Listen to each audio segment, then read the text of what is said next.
Hey, Warrior Saints, glad to have you beautiful people in with us today. I'm going to tell you a very true story. My wife and I got in a fight. I know that that's shocking because I'm wonderful.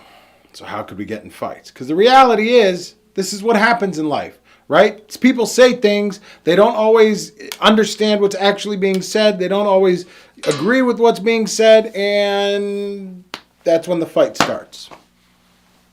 I'll never forget the first time my wife and I got in a little argument, a little tiff. She said to me at the end when I apologized, and I went to her and I said, "Babe, I'm sorry. That was not cool of me. I got other stuff going on and I took it all out on you, and I'm really sorry." She looked at me and she said, "I forgive you." And I was like, "Who are you to forgive me?" I'm going to her to apologize. And then I'm offended that she somehow is forgiving me, as though that makes her somehow in authority over me. How that somehow, in my mind, made her better than me. And then my inner hood comes out. You think you're better than me? No, but that's not really what's going on, right? We need to be able to give forgiveness. Father Chris talked yesterday beautifully about the power of apology, how important it is for us to own it and to go and apologize and really own our mistakes. We also, when we're owning it, have to be willing to own the granting of forgiveness, something that my wife demonstrates to me beautifully. Time and again, no matter how much I do not deserve it, she's always willing to grant me forgiveness. She's always willing to show me that power of forgiveness. And this is really what the essence of Christ's life is showing us. Father Chris talked about yesterday in Matthew 5, if you are offering your gift at the altar and remember that your brother has something against you, leave your gift, be reconciled, then come and offer your gift. That means that, as he pointed out, we're not supposed to have something against our brother, right? We're not supposed to have those things where we are holding on to them. We're holding on to the anger, even though the anger might feel good, even though we might like that.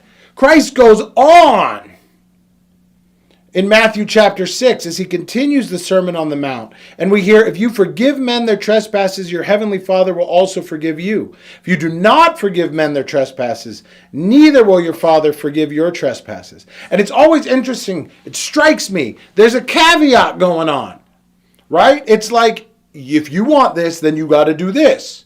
There's a quid pro quo. You have to be willing to do the thing that you are asking from God. And he says it at the end of the Lord's Prayer, at the end of his explanation of what prayer should look like. He reminds us, if we forgive men our trespasses, if we forgive men their trespasses, then our Heavenly Father will forgive us our trespasses. This is powerful. This is huge. This is a great treasure that we're being given. And we often lose sight of that because we want to preserve our own ego. We want to preserve who do you think you are to give me forgiveness in our conversations with our spouses and others. We want to hold on to this supposed pain that we feel, that we have been slighted.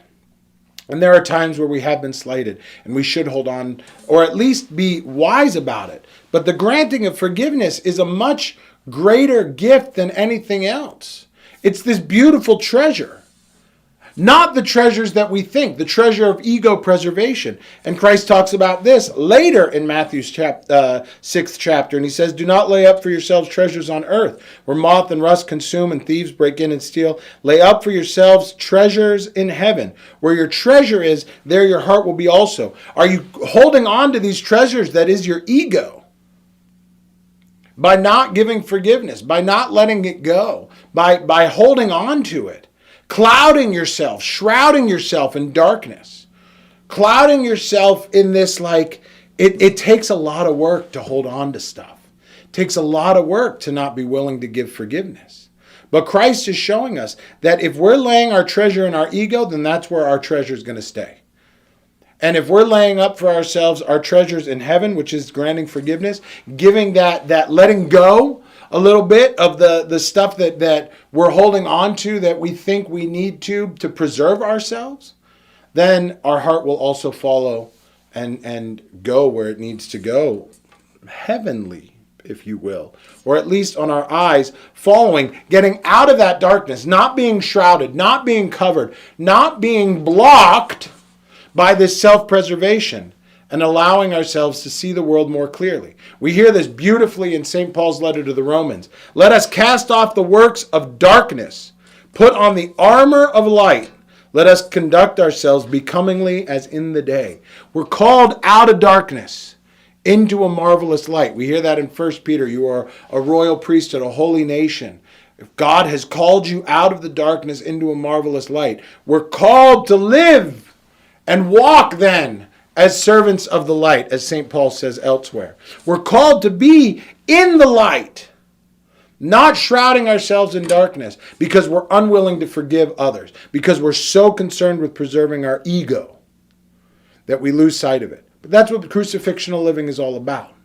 Crucifixional living is all about placing aside our will or our ego so that we can submit ourselves to God's will.